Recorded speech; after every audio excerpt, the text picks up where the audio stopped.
அண்ணா வணக்கம். நீங்க யாருன்றது கொஞ்சம் அறிமுகப்படுத்தி. வணக்கம், என் பேர் பசுபதி. நான் ஒரு இயற்கை விவசாயி. இந்த இடம் வந்து மேல்வெங்கம் ஒரு கிராமம், விக்கிரவாண்டி வட்டம், விழுப்புரம் மாவட்டம். இங்கே நான் ஒருங்கிணைந்த உயிரிகள் இயற்கை வேளாண் பண்ணை நடத்திக்கிட்டு இருக்கிறேன். என்கிட்ட இங்கே ஒரு 50க்கும் மேற்பட்ட நாட்டு மாட்டு பண்ணை, இயற்கை விவசாய பண்ணை நடத்திக்கிட்டு இருக்கேன். அண்ணா, இந்த நாட்டு மாட்டு பண்ணைய நீங்க எப்ப ஆரம்பிச்சீங்க? என்ன காரணத்துக்காக ஆரம்பிச்சீங்க? நான் இந்த நாட்டு மாட்டு பண்ணை ஆரம்பித்து ஏறக்குறைய 10 ஆண்டுகளுக்கு மேலே ஆகுது.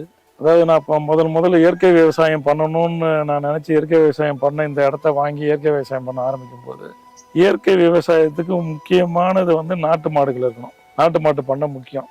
ஒவ்வொரு இயற்கை விவசாயம் பண்ணுறவங்களுக்கும் ஒரு 2 நாட்டு மாடாவது அவங்க வச்சுருக்கணும். ஏன்னா நாட்டு மாட்டினுடைய சாணம், கோமியம் இதெல்லாம் தான் வீரியம் மிக்கது. நாட்டு மாட்டினுடைய எருவை நம்ம அடித்து பயிர் வைக்கும்போது நம்ம பயிர்களுக்கு பூச்சி தாக்குதல் வராது. பயிர் நல்ல திடகாத்திரமாக வரும். நீங்கள் மற்ற மாட்டுகளுடைய எருவெல்லாம் பயன்படுத்துறதை விட நாட்டு மாட்டினுடைய எருவு சிறப்பாக இருக்கும். அதில் தயாரிக்கிற பஞ்சகாவியா, அதுலேருந்து தயாரிக்கிற ஜீவாமிர்தம், அந்த மாதிரி இயற்கை விவசாயத்துக்கு தேவையான இடுபொருட்கள் எல்லாமே நாட்டு மாட்டு பண்ணையிலேருந்து தான் கிடைக்கும். அதனால தான் நான் நாட்டு மாட்டு பண்ணையை நான் இங்கே ஆரம்பித்தேன். இந்த நாட்டு மாட்டு பண்ணை ஒரு 10 ஆண்டுக்கு முன்னே நான் ஆரம்பிக்கும் போது ஒரு 7 மாடுகளை கொண்டு ஆரம்பித்தேன். இப்போ என்கிட்ட 50க்கும் மேற்பட்ட மாடுகள் என்னுடைய பண்ணையில் இப்போ இருக்குது. இன்னொன்று பார்த்தீங்கன்னா, நாட்டு மாட்டு பண்ணை லாபம் யாருக்குமே கிடைக்காது. அது சில பேர் சொல்லுவாங்க. நாட்டு மாட்டு பண்ணைன்றது பார்த்தீங்கன்னா அதுக்கு நம்மளுடைய உழைப்புகள்லாம் அதிகமாக இருக்கும். நாட்டு மாட்டு பண்ணையில் நமக்கு பால் கிடைக்கிறது குறைஞ்ச அளவு தான் கிடைக்கும். இப்போ சாதா கலப்பின மாடுகள்லாம் 10 லிட்டர் 20 லிட்டர் கறந்துச்சுன்னா, நாட்டு மாட்டில் 1 லிட்டர் 1.5 லிட்டர் தான் கிடைக்கும். அப்போ நம்ம இந்த 1 லிட்டர் 1.5 லிட்டர் கிடைக்கிற பாலை நம்ம இப்போ நாங்கள் சாதா மாட்டுப்பாலை விட இந்த மாட்டுப்பால் விட அதிக விலைக்கு தான் விற்போம். நாங்கள் 1 லிட்டர் 80 ரூபான்னு விற்கிறோம். இப்போ என்னை பொறுத்தவரையிலும் எங்கள் மாட்டு பண்ணையினுடைய பராமரிப்பு செலவுன்னு நாங்கள் ஒரு மாதத்துக்கு கணக்கெடு வச்சோம்னா, எங்களுடைய 50 மாட்டுக்கு ஒரு 1.5 லட்சத்துலேருந்து 1.25 லட்சம் வரலும் பராமரிப்பு செலவாகும். ஆனால் எங்களுக்கு பாலில் கிடைக்கிற பணம் பார்த்தீங்கன்னா ஒரு 20,000 30,000 கூட எங்களுக்கு பால் வியாபாரத்தை பால் விற்கிறதுல கிடைக்காது. அதனால் இது நான் தொழிலாக நினச்சிலாம் பண்ணலை. நான் ஃபஸ்ட்டு இயற்கை விவசாயத்தை பண்ணணும், மக்களுக்கு ஒரு நஞ்சில்லாத உணவு கொடுக்கணும்.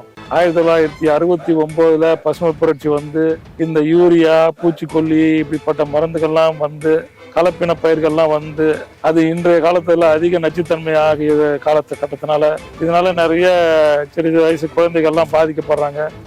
இந்த உணவு உண்றவங்களுக்கெல்லாம் பாதிப்பு ஏற்படுகிறது என்பதால அது மாதிரி பாதிப்பு ஏற்படாத ஒன்று அனைவருக்கும் நல்ல ஒரு உணவு கிடைக்கணுன்ற ஒரு நோக்கத்தோடு தான் நான் இந்த இயற்கை விவசாயத்தை ஆரம்பித்தேன். அதுக்காக தான் நான் ஃபர்ஸ்ட் இந்த நாட்டு மாட்டு பண்ணையை நான் துவங்கினேன்.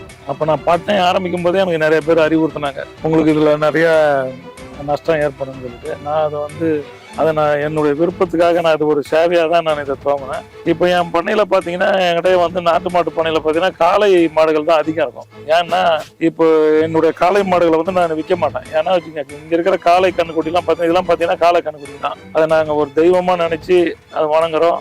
அதனால தான் நாங்கள் இந்த நாட்டு மாட்டில் கண்ணு போட்ட கெடேரி மாடுகளை பால் கறக்கிற மாடுகளை மட்டும்தான் நாங்கள் விற்போம். ஏன்னா பால் கறக்கிற மாடுகளை வாங்கிட்டு போகிறவங்க அதை கொல்ல மாட்டாங்க.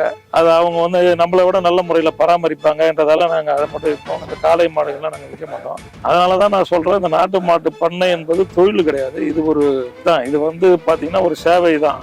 நாம் இந்த நாட்டு மாடு இனம் இருக்கிற வரையிலும் தான் நமக்கு ஒரு நல்ல உணவு கிடைக்கும். இந்த நாட்டு மாடுகளுடைய பயன் நிறைய இருக்குது. நாட்டு மாடுகளை நம்ம இப்போ நிறைய இழந்துக்கிட்டு வரோம். இந்த தொழில் ரீதியாக சில பேர் பார்க்கறதால தான் இந்த நாட்டு மாடுகள் இன்னைக்கு நிறைய அழிக்கப்படுது. கறிக்காக நிறைய பேர் சில மாநிலங்கள் இங்கேருந்து காளை மாடுகள்லாம் வாங்கி ஏற்றி கொண்டு போகிறாங்க. இந்த நாட்டு மாடு இனம் அழிவது நம் இனம் வருங்கால எதிர்கால ஒரு அழிவுக்கு இது ஒரு அறிகுறியாக இருக்கும். நம்மளுடைய எதிர்கால சந்ததியை காப்பாற்றணுன்ற ஒரு நோக்கத்தோடு தான் நான் இந்த சேவையை செய்து கொண்டிருக்கிறேன். ரொம்ப அருமையாக சொன்னீங்க. இந்த நாட்டு மாட்டை பற்றி எங்கள் கூட இவ்வளோ நேரம் உங்களோட நேரத்தை ஒதுக்கி நல்லபடியாக எங்களுக்கான விளக்கத்தை கொடுத்ததுக்கு ரொம்ப நன்றி. நன்றி.